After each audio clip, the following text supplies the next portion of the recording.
Hello everybody and welcome back to the channel. My name is Smart Money Mo, and in today's video we're going to be doing a lower time frame confirmation guide, but this time we're going to be doing a flip zone edition. So I'm going to be teaching you guys the flip zone confirmation, right?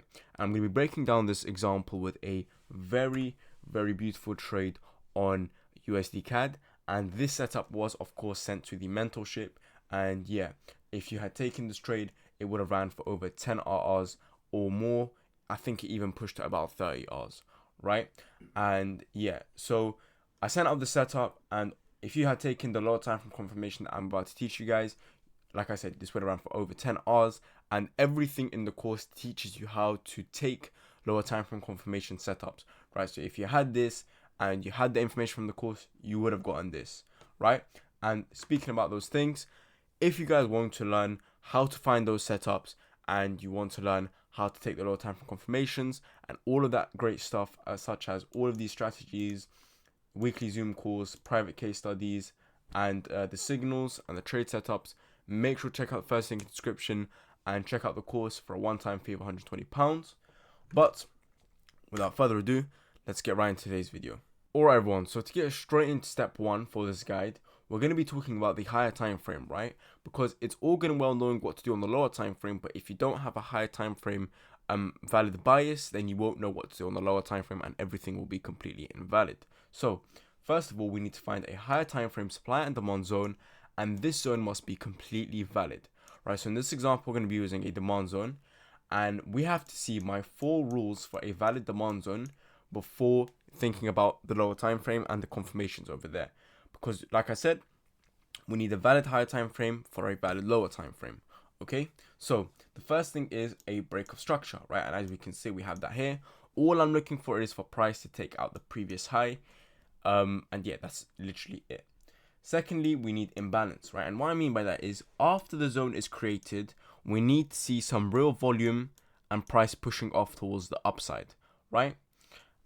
And that's number 2. Number 3 is a liquidity sweep.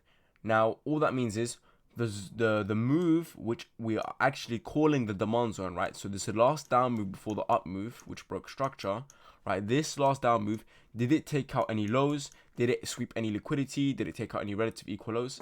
And as you can see here in this example, the demand zone, the move, the down move, took out this low, giving us a nice liquidity grab as our zone was created. Okay, so that's number 3, right? And lastly, no mitigation. Very simple. Price can't have already tapped into the zone. So if price has already been here, then this would no longer be valid. And if price, over here, if price had wicked back into the zone, so let's say we had a couple candles here and there was some wicks back into the zone, this would also no longer be valid. Okay, so those are the things that make a higher time frame supply and demand zone valid, and those are the things that you need to see before stepping onto the lower time frame. So now we've got that covered, let's go on to step 2, which is the final step actually, and is about the lower time frame. So once price has entered your zone, head to the lower time frame, look for the liquidity sweep, and then look for price to fail a supply and demand zone in your favor. So what do I mean by firstly in your favor? What I mean is, if we are looking to trade a demand zone on the lower time frame, right, we're trying to get the lower time frame confirmation for a demand zone. So what we're going to be looking for is for price to push towards the upside, of course, since we're going to be buying, and fail a supply zone. So if you're trying to trade a demand zone, you're going to be looking to fail a supply zone. And if you're trying to trade a supply zone, then you're of course looking to fail a demand zone, right? That's why it's called the flip, because we're flipping from supply to demand. And in the other sense, we're going to be flipping from demand to supply. Okay, so let's get the narrative straight. Price is coming into our zone, and as it's coming into our zone, of course, because it's on a downtrend, it will be making supply zones. Now that it has made this supply zone, right, on the lower time frame, I'm going to be waiting for price, to tap into the zone, start to push up, maybe give us a liquidity sweep, and then the push up, right, after this supply zone is completely taken out of the market. Any traders who are trading get stopped out completely, right?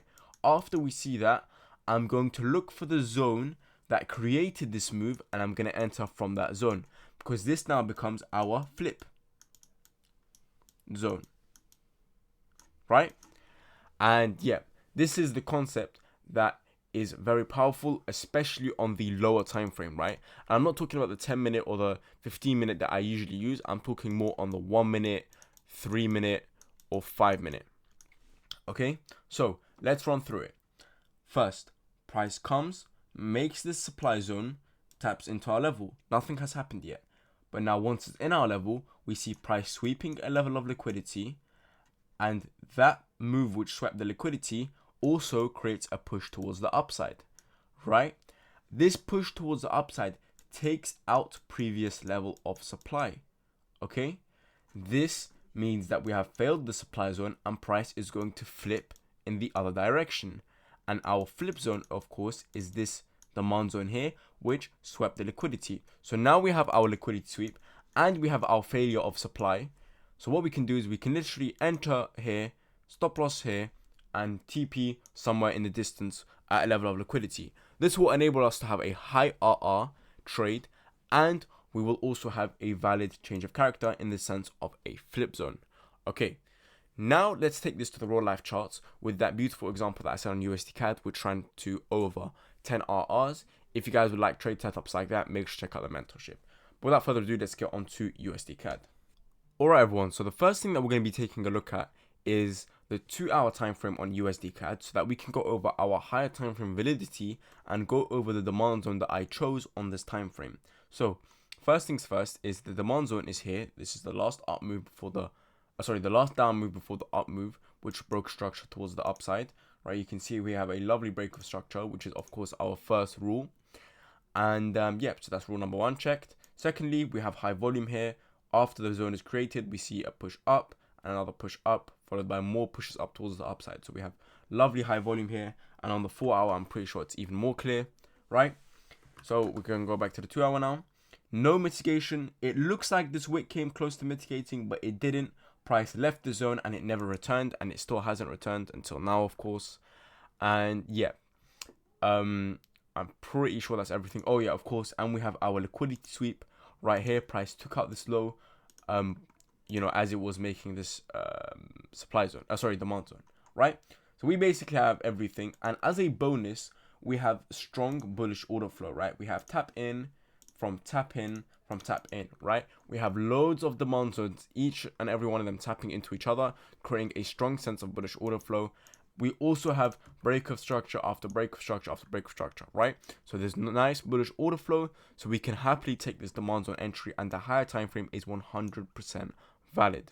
So now what we can do is we can straight away switch onto the the 1 minute, and we can go on to analyzing this for that flip zone entry. Okay, so we're here, price is tapped in. First of all, I just need to point out that we have a nice liquidity sweep right here, these relative equal lows that price has just taken out, right? That's the first thing. The second thing is price has tapped in, and after it has tapped in, it has created a lovely level of relative equal lows that I expect to be taken, so then we can have a nice push towards the upside, right? So at the moment, what I'm picturing is for price to sweep this liquidity, maybe tap into something over here, take out this level of supply that we have here, and then tap back in and then push towards the upside. Okay, now I quickly mentioned that there's a level of supply here, and this is the level that I'm looking for price to invalidate so it can give us that flip zone entry. So what I'm looking for is for price to push all the way through this level. Okay, so let's play price. So we swept that liquidity, nice little volume increase there as well, and now we have invalidated this zone.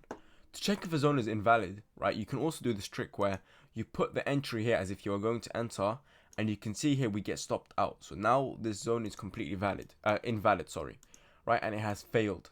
So what we can put here is a failed supply zone. This is how I mark it up on my charts. Failed entry, failed supply zone, whatever you want to call it, right? So now that we have this, what we can say here is that the demand zone which created this move, which is this demand level right here, we can say that this demand zone has failed this level and now becomes our flip zone entry, right? Why? Because it has swept liquidity, it swept the relative equal lows, it has a break of structure right here, and of course we have that golden confirmation of failure of supply, so we know that demand is taking over. So instantly we can just put our stop loss here, TP here, entry there. And in terms of TPs, you know, we can go ambitious with this because we have that strong bullish order flow on the higher time frame. You know, we can go for the highs over here. We can push it up to this fair value gap. You know, if you're really feeling ambitious, maybe to this higher time frame supply, I would go for something in the middle, just above a 1 to 10, and maybe aim for, you know, the highs that we have here, so that price can sweep this liquidity and mitigate any fair value gap.